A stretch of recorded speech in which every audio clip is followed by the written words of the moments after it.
Hello दोस्तों, मैं CA Rahul योगी दरविद commerce classes के इस यूट्यूब चैनल पर आपका स्वागत करता हूं। आज अकाउंटिंग एंड इंट्रोडक्शन की इस क्लास में liabilities and classification of liabilities के बारे में डिस्कस करेंगे। दोस्तों, जिस प्रकार बिजनेस करने के लिए संपत्तियों की आवश्यकता होती है, उसी प्रकार व्यवसाय में कुछ दायित्व भी होते हैं जिनका भुगतान एक निश्चित समय के पश्चात करना होता है। बिजनेस करने के लिए सबसे पहले कैपिटल की आवश्यकता होती है, उसके बाद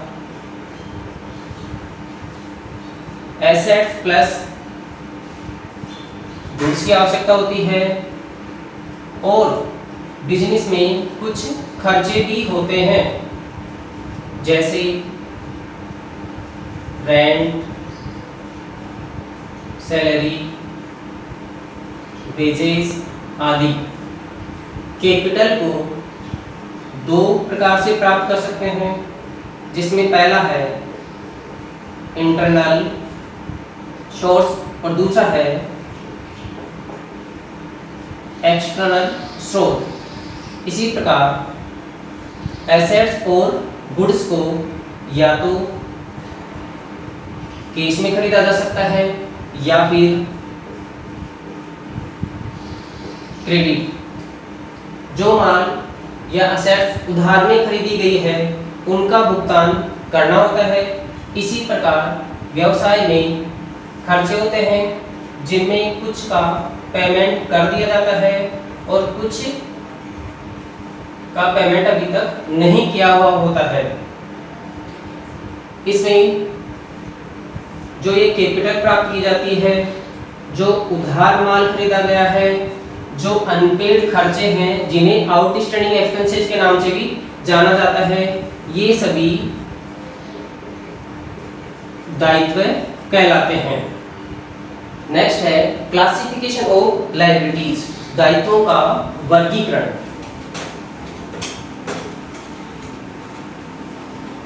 दायित्वों को तीन भागों में वर्गीकृत किया गया है, जिसमें सबसे पहला है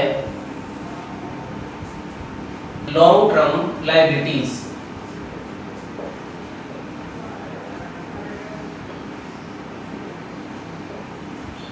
दूसरा करंट लायबिलिटीज,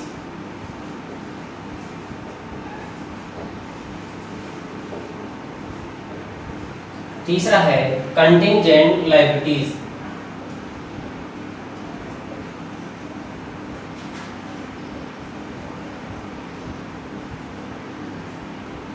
इसमें लॉन्ग टर्म लायबिलिटीज में ऐसे दायित्व जिनका भुगतान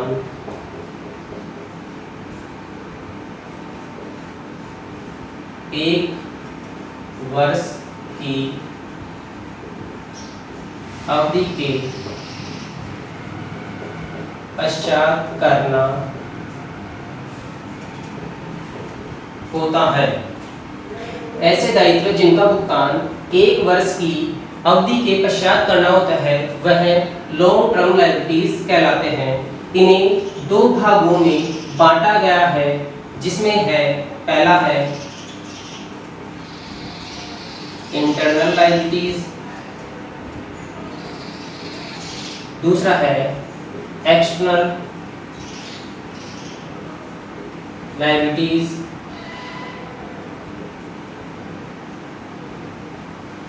इंटरनल लायबिलिटीज में व्यवसाय के स्वामी द्वारा लगाई गई पूंजी, करंट ईयर के प्रॉफिट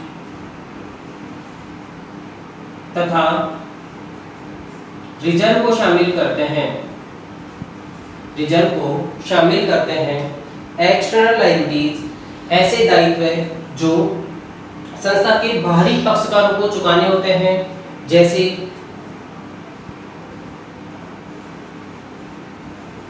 बैंक लोन या अदर लोन, डिबेंचर्स आदि। ये सभी एक्सटर्नल लायबिलिटीज कहलाती है। नेक्स्ट है इसमें करंट लायबिलिटीज। इसमें ऐसे दायित्व जिनका भुगतान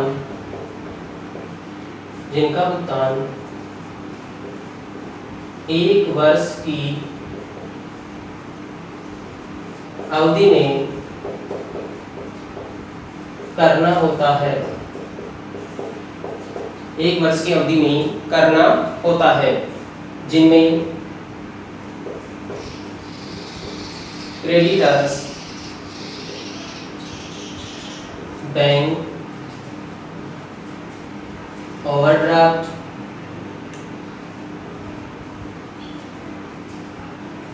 आउटस्टैंडिंग एक्सपेंसेस,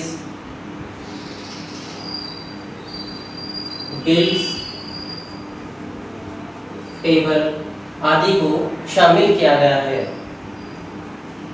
नेक्स्ट है कंटिंजेंट लायबिलिटीज। ऐसे दायित्व जिनका होना या न होना भविष्य की किसी अनिश्चित घटना पर निर्भर करता है तथा यह घटना उपक्रम के नियंत्रण में न हो, जैसे बुनाए गए बिल जिन्हें डिस्काउंटेड बिल कहते हैं, या संस्था द्वारा दी गई गारंटी आदि शामिल है। दोस्तों, कंटिंजेंट लायबिलिटीज को बैलेंस शीट में फुटनोट के रूप में दिखाते हैं तथा कंटिंजेंट संपत्तियां उन्हें वित्तीय विवरणों में दिखाया नहीं जाता। यदि आपको हमारा वीडियो अच्छा लगा है तो हमारे चैनल को सब्सक्राइब करें तथा हमारे वीडियो को लाइक करें।